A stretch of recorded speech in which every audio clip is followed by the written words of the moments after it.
All right, we have to change the transmission fluid out on one of our Ram ProMaster City vans.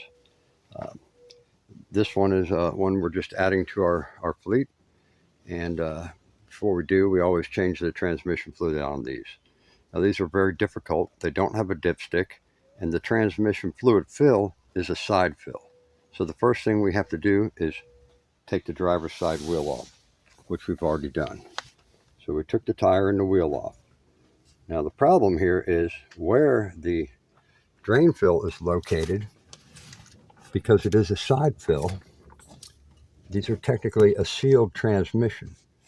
So way up in the back here is where the drain fill plug is.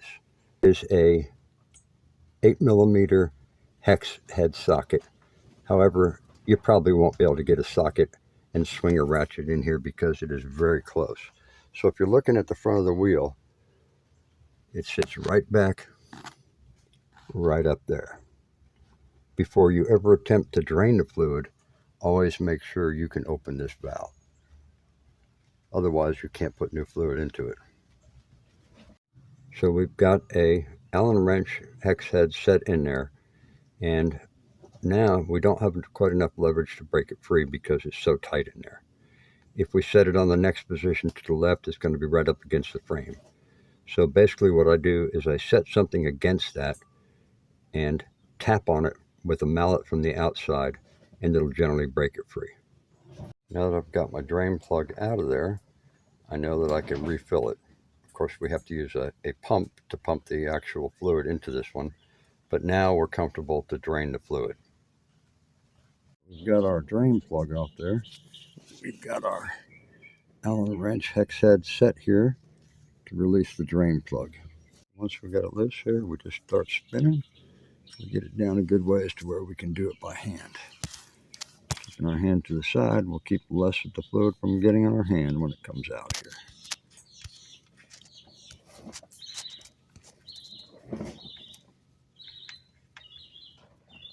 All right, we drained all the oil out, reinstalled our plug and tightened it down good. We made sure we cleaned that plug off real good. And now we're going to add new fluid. So to pump the fluid in, we're just using a handheld pump. Basically got this one from Harbor Freight. Used it a few times now. It works great. We have this plugged into our fill tube up here, and it fits right inside the fill tube rather snugly, and it'll go down about 1/2 of an inch, and you'll feel it bottom out. So you want to get it to that. The other end we have already into our MaxLife ATF compatible for this vehicle. Now all we have to do is pump the handle so this one goes empty, do our second. I put a gallon, 4 quarts in. I'm going to put the 5th quart in right here. Now some people say, depending on where you look, there's not a whole lot about this, but depending on where you look, some say 5 quarts, some say 4.5 quarts. I usually go 4 3/4. Kind of meet in the middle somewhere, and have never had a problem with it.